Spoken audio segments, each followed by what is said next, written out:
दबंग को घुसपैठिया मुक्त करना है या नहीं करना है, सिंडिकेट को समाप्त करना है या नहीं करना है, भाजपा सरकार बनानी है या नहीं बनानी है। तो फिर राजगंज वालों, ऐसी आवाज नहीं चलेगी। मेरे साथ दोनों हाथ उठाइए, जरा उठाइए दोनों हाथ। विजय के संकल्प की मुट्ठी भींचे और प्रचंड आवाज से बोलिए, जय श्री राम, जय जय श्री राम, वंदे वंदे। आज की इस विशाल जनसभा में मंच पर उपस्थित श्री जयंत कुमार राय जी, हमारे लोकप्रिय सांसद जलपाईगुड़ी, विजयन गोस्वामी जी, श्यामल राय जी, मनोज भुजेल जी, चंदन दत्ता जी, निताई मंडल जी, नकुल दास जी, बहन मिताली राय जी, देवाशीष डे जी, तपन राय जी, अर्जुन मंडल जी, सुशांत राय जी, तपेश डे जी, दिलीप चौधरी जी, विधान झा, मंटू बर्मन, और आज जिनको जिताने की अपील करने के लिए मैं आया हूं, राजगंज के हमारे प्रत्याशी श्री दिनेश सरकार जी। आगे आओ दिनेश भाई, जोर से ताली बजाओ जरा दिनेश भाई के लिए। और जलपाईगुड़ी के प्रत्याशी श्री अनंत देव अधिकारी जी। और आज राजगंज की इस विशाल जनसभा में आए हुए प्यारे भाइयों, बहनों, माताओं और मेरे जिगर के टुकड़े जैसे युवा मित्रों, आप सभी को राम राम। अरे भाई बैठ जाओ, तुम बैठ जाओ, बैठ जाओ ना। भाइयों बहनों, सबसे पहले मैं जोग माया काली मंदिर, श्री ब्राह्मरी देवी मंदिर, मस्कलाई वाड़ी मंदिर, पंचमुखी हनुमान, देवी चौधरानी काली मंदिर, जलपेश महादेव, ये सभी को प्रणाम कर कर मेरी बात की शुरुआत करना चाहता हूं। मैं महान वीर चिलाराय जी को भी मन पूर्वक प्रणाम करता हूं। आप सभी को बंगाली नववर्ष पोइला बैसाख की ढेर सारी शुभकामनाएं देना चाहता हूं। ये नया वर्ष हमारे बंगाल को सोनार बांग्ला बनाने वाला हो, ऐसी मैं प्रार्थना करता हूं। यहां पर आए हुए मेरे गोरखा भाई, राजवंशी भाई और बाकी सारी आबादी को प्रणाम कर कर मेरी बात की शुरुआत करना चाहता हूं। भाइयों बहनों, ये जलपाईगुड़ी बहुत बड़ा राजनीतिक सेंटर है। ममता को निकालने की शुरुआत हमारे जलपाईगुड़ी से करनी है, जलपाईगुड़ी से करनी। जलपाईगुड़ी की सातों सात सीट इस बार नरेंद्र मोदी जी की झोली में डालनी है, नरेंद्र मोदी जी की झोली। माताओं, भाइयों, बहनों, आप ईवीएम पर कमल का निशान ढूंढिए। चुनाव के बाद टीएमसी के गुंडों को ढूंढने का काम हम करेंगे, हम करेंगे। भाइयों बहनों, राजगंज और जलपाईगुड़ी में टीएमसी नेताओं द्वारा ट्रांसपोर्टर और व्यापारियों का कट मनी लिया जाता है या नहीं लिया जाता है? जोर से बोलो। बंद करना है ना? तो ममता कर सकती है क्या? भाईपो कर सकता है क्या? वो केवल और केवल भारतीय जनता पार्टी कर सकती है, भारतीय जनता पार्टी। भाइयों बहनों, इसे छोटे स्थान पर बाढ़ में 100 करोड़ रुपया ये ममता के गुंडे खा गए। 100 करोड़ रुपया। मुझे बताओ, ये 100 करोड़ रुपया उनसे वापिस लेना चाहिए या नहीं लेना चाहिए? जोर से बोलो, लेना चाहिए या नहीं लेना चाहिए? ये स्टोन माफिया को सीधा करना चाहिए या नहीं करना चाहिए? भाइयों बहनों, आप कमल के निशान पर बटन दबा दो। इस सिंडिकेट माफिया को उल्टा लटका कर सीधा करने का काम हम करेंगे। भाइयों बहनों, चाय बागान की इंडस्ट्री खत्म हो रही। इसके श्रमिकों के वेतन में बढ़ोतरी नहीं करते। इनको भूमि का हक भी नहीं दिया है। मैं आज कहकर जाता हूं, भाजपा सरकार बनने के बाद 2.5 साल में हर चाय बागान को 500 रुपया से ज्यादा वेतन की बढ़ोतरी करने का काम करेंगे। हर चाय बागान के श्रमिक को हम भूमि का पट्टा देकर भूमि का मालिक बनाने का काम भारतीय जनता पार्टी की सरकार करेगी। भाइयों बहनों, यहां जलपेश मंदिर बहुत पुराना मंदिर है। इसकी कोई सुविधा करी नहीं है। मैं कहकर जाता हूं, चुनाव के बाद, भाजपा सरकार बनने के बाद जलपेश मंदिर को 50 करोड़ रुपया खर्च कर यात्रियों की सुविधा करेंगे। अपनी राजवंशी भाषा को जरा ध्यान से सुनना।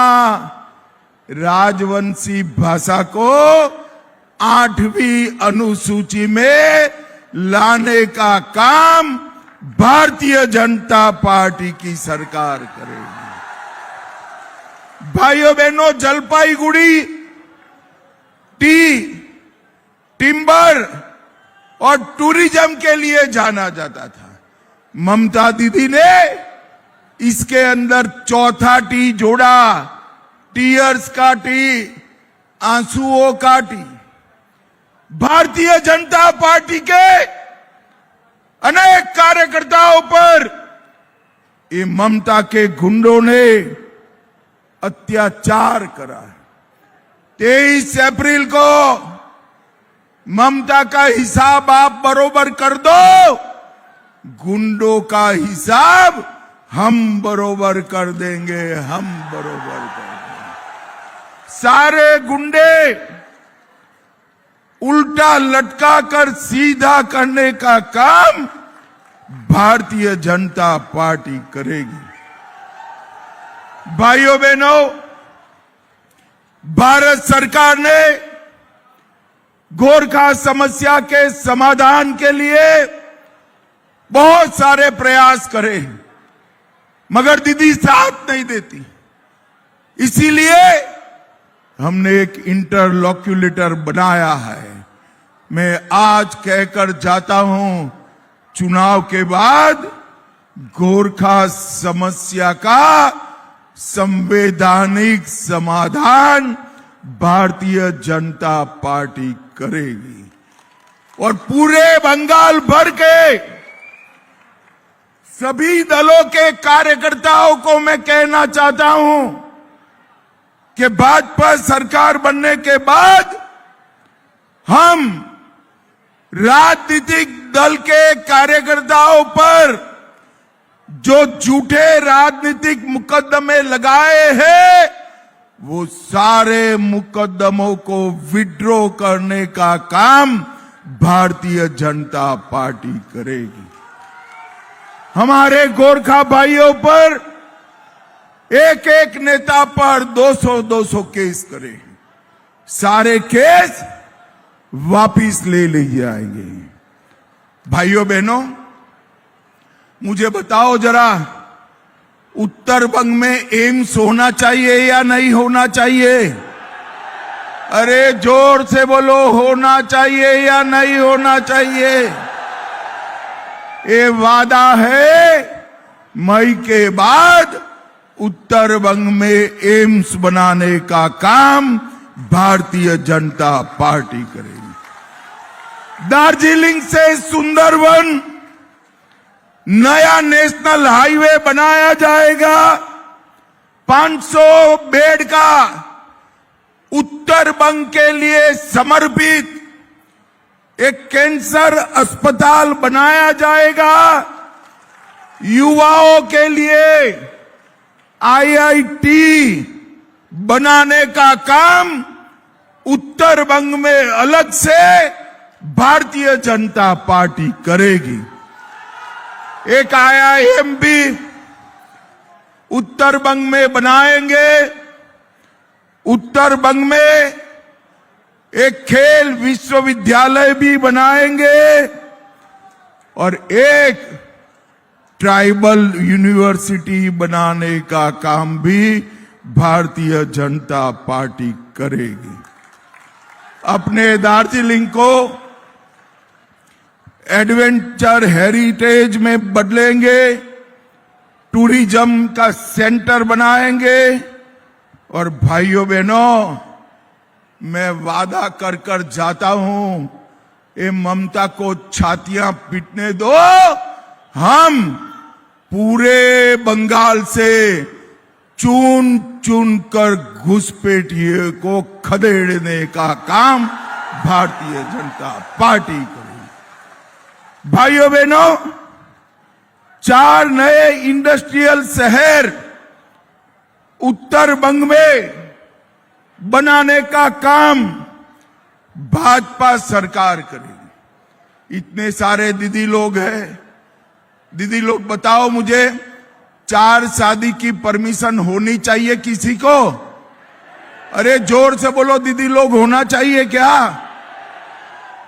ये कुछ लोगों को 4 शादी का परमिशन दिए हैं और कुछ को 1 शादी का। आप भाजपा सरकार बना लो दीदी लोग, किसी को भी 4 शादी नहीं करने देंगे। यूनिफॉर्म सिविल कोड हर एक नागरिक के लिए समान नागरिक कानून लाने का काम भारतीय जनता पार्टी करेगी। बंगाल के सारे कर्मचारियों को 45 दिन में 7वां वेतन आयोग की तनख्वाह और डीए दोनों देने का काम भारतीय जनता पार्टी करेगी।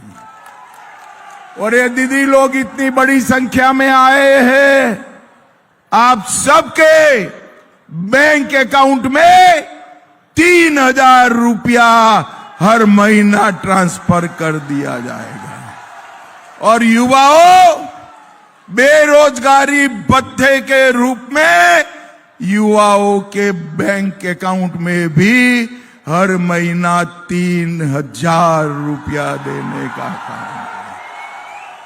किसानों को अभी 6,000 रुपया मिल रहा है, अब 6,000 की जगह 9,000 रुपया किसानों को देने का काम करें। गर्भवती माताओं को 21,000 रुपया और 6 पोषण किट देने का काम भारतीय जनता पार्टी करेगी। और दीदी लोग फिर से जोर से ताली बजाना।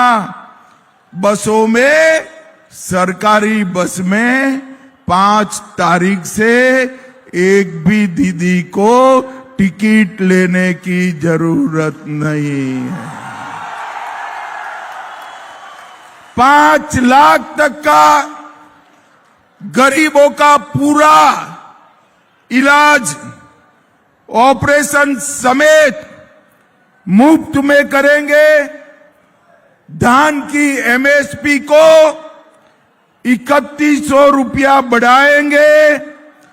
विधवाएं, वरिष्ठ नागरिक और दिव्यांग जन को 2,000 रुपया हर महीना देने का काम भारतीय जनता पार्टी करेगी। भाइयों बहनों, मुझे बताओ, अयोध्या में राम मंदिर बनाना चाहिए था या नहीं बनाना चाहिए था? अरे जोर से बोलो भाई, बनाना चाहिए था या नहीं बनाना चाहिए था? 550 साल से पहले मुगल, फिर अंग्रेज, फिर कांग्रेस और ममता रामलला को टेंट में रखे हुए थे।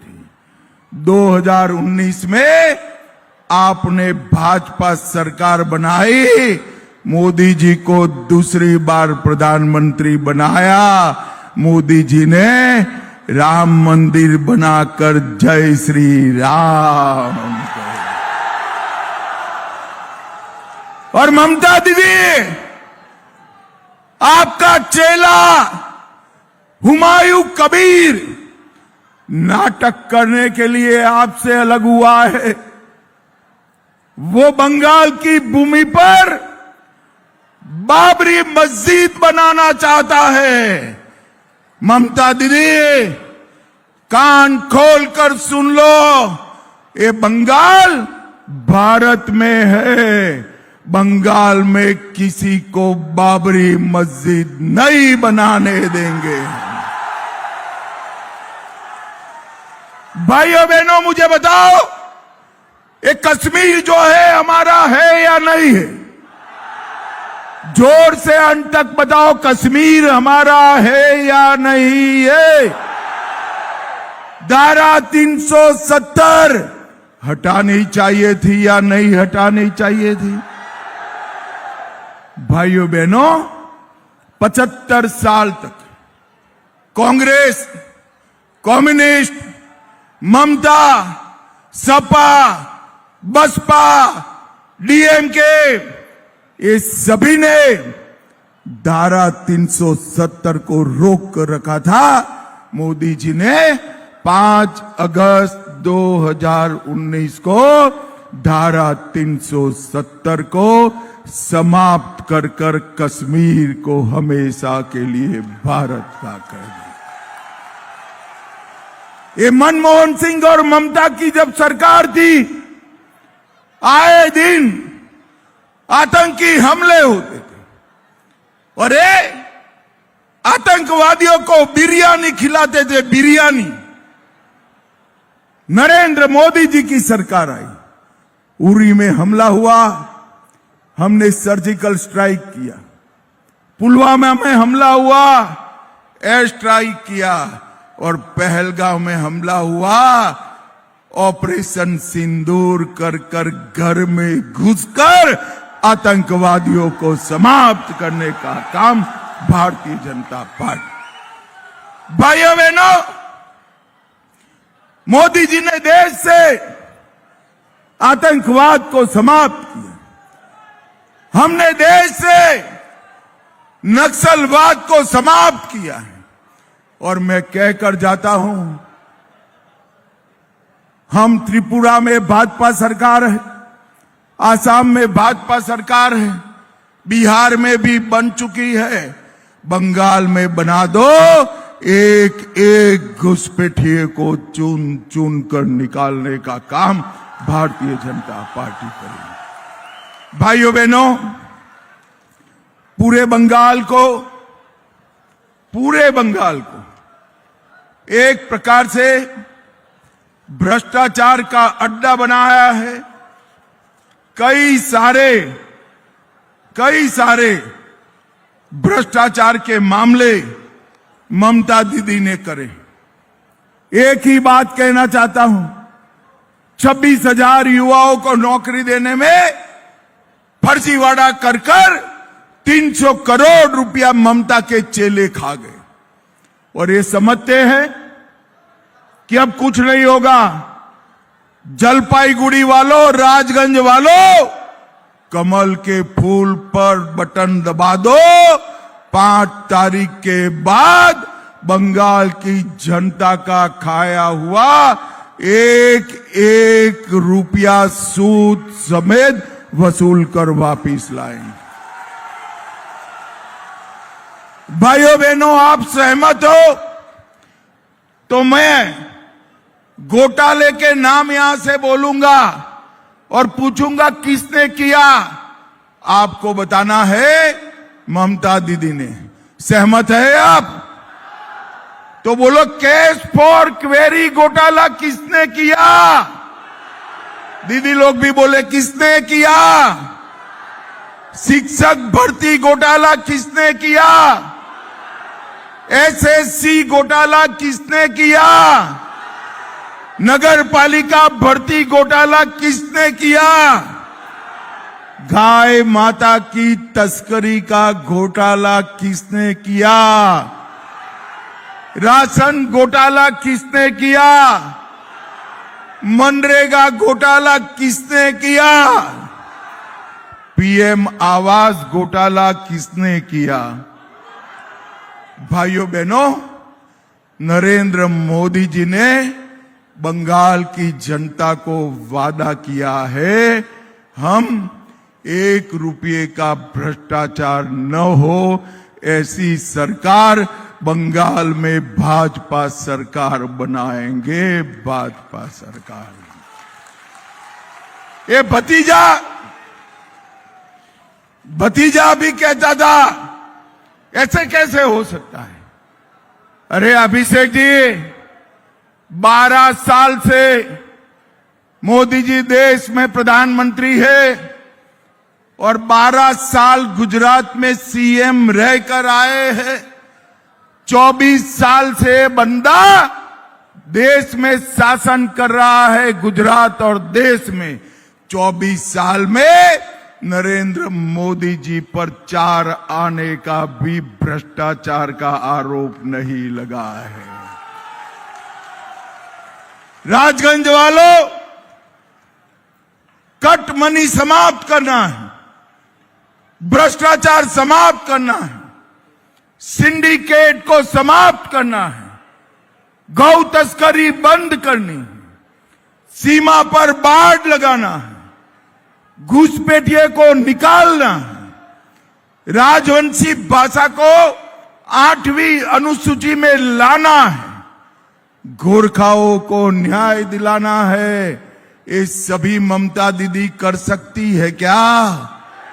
अरे जोर से बोलो, कर सकती है? केवल और केवल मोदी जी के नेतृत्व में भारतीय जनता पार्टी ही कर सकती है। भाइयों बहनों, भारतीय जनता। मुझे बताओ जरा, हमारे दोनों प्रत्याशी आ गया हो भाई, दोनों लोग आ गया हो।